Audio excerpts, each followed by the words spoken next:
विमल बहुत परेशान था। उसे समझ में नहीं आ रहा था कि वो इस परिस्थिति से कैसे निपटे। वो अपनी माँ को बहुत चाहता था, किंतु उसकी पत्नी और बच्चे उसकी माँ से बहुत दूर भागते थे, क्योंकि उसकी माँ की एक आंख नहीं थी, साथ ही उसकी कमर भी 90 अंश पर झुकी थी। वैसे वह अपना काम सब खुद कर लेती है, किंतु फिर भी वो उसकी पत्नी और बच्चों के लिए हमेशा खटकती है। दादी, आप ऊपर के कमरे में जाओ, मेरे दोस्त आ रहे हैं, विमल के बेटे अखिल ने बड़े बेरुखी से कहा।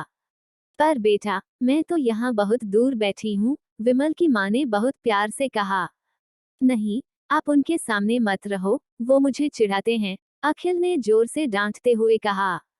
क्या हुआ अखिल, क्यों चिल्ला रहे हो? विमल की पत्नी कामनी ने किचन से ही आवाज लगाई। देखो ना माँ, ये दादी यहीं ड्राइंग रूम में बैठी हैं और मेरे दोस्त आ रहे हैं, अखिल ने शिकायत भरे लहजे में कहा। माँ जी, आप ऊपर चली जाओ, क्यों हम लोगों को लजवाती हो? कामनी ने बेटे का पक्ष लेते हुए कहा। बेचारी सरस्वती चुपचाप उठकर जीने के सहारे ऊपर जाने लगी।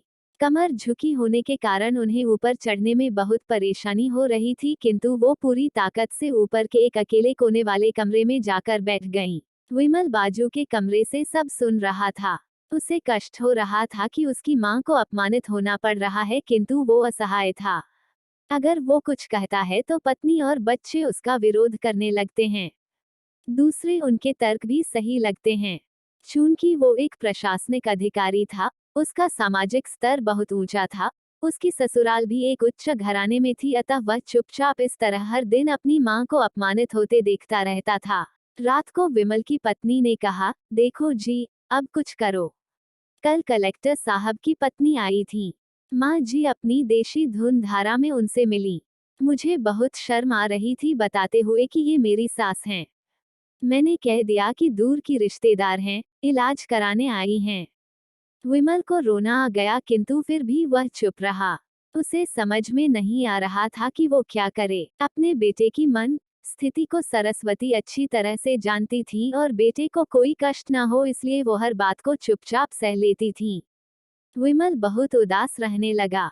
एक तरफ परिवार और सामाजिक स्तर पर जीने की प्रतिबद्धता थी, तो दूसरी ओर माँ। आखिर माँ से अपने बेटे की यह हालत नहीं देखी गई।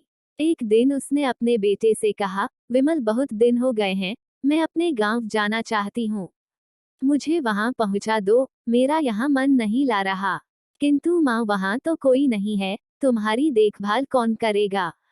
विमल ने आश्चर्य से पूछा। अरे, सब गांव वाले तो हैं और वो तुम्हारे मामा जी तो उसी गांव में रहते हैं, और फिर हम सारी व्यवस्थाएं कराएंगे न। कामनी को तो जैसे मन की मुराद मिल गई हो। हाँ बेटा, बहू सही कह रही है, सरस्वती ने लंबी सांस लेते हुए कहा। विमल जानता था कि गांव में मां की देखभाल करने वाला कोई नहीं है, लेकिन अपनी पत्नी की जिद के कारण वह अपनी मां को गांव छोड़ने पर विवश हो गया। मां को गांव छोड़कर आते वक्त उसे रोना आ रहा था तथा अपनी बेबसी पर गुस्सा भी आ रहा था, किंतु परिवार, पत्नी और समाज ने उसके इन मनोभावों को दबा दिया और वो सुकून सा महसूस करने लगा। कुछ दिनों के बाद उसके चाचा, जो अमेरिका में रहते थे, आने वाले थे। जब विमल बहुत छोटा था, उसके पिता जीवित थे तब वो भारत आए थे और उसके बाद वो अब भारत आने वाले थे। पूरा परिवार और आस पड़ोस बहुत उत्साहित था। अमेरिका से विमल के डॉक्टर चाचा आ रहे थे। डॉक्टर रमेश ने जैसे ही घर में कदम रखा, सबने मिलकर बहुत उत्साह से उनका स्वागत किया। क्यों विमल भाभी नहीं दिख रही, कहाँ हैं? डॉक्टर रमेश ने उत्सुकतापूर्वक पूछा। जी वो गांव में रहती हैं, यहाँ उनका मन नहीं लगा, कामनी ने सपाट लहजे में उत्तर दिया। रमेश ने विमल की ओर देखा तो विमल ने अपनी आंखें झुका ली। डॉक्टर रमेश सब समझ गए। बोले, कल हम भाभी से मिलने गांव चलेंगे सब लोग। दूसरे दिन सभी लोग गांव के घर में पहुंचे। देखा कि सरस्वती को बहुत तेज बुखार है और वो पलंग पर असहाय पड़ी है। डॉक्टर रमेश दौड़कर सरस्वती के पास गए। उनके पैर छूकर रोने लगे। सरस्वती की ये हालत उनकी कल्पना से परे थी। वाह बेटा विमल, तूने तो नाम उजागर कर दिया। अपनी माँ की ये हालत देखकर तुझे तो शर्म भी नहीं आ रही होगी। डॉक्टर रमेश ने विमल को लगभग डांटते हुए कहा।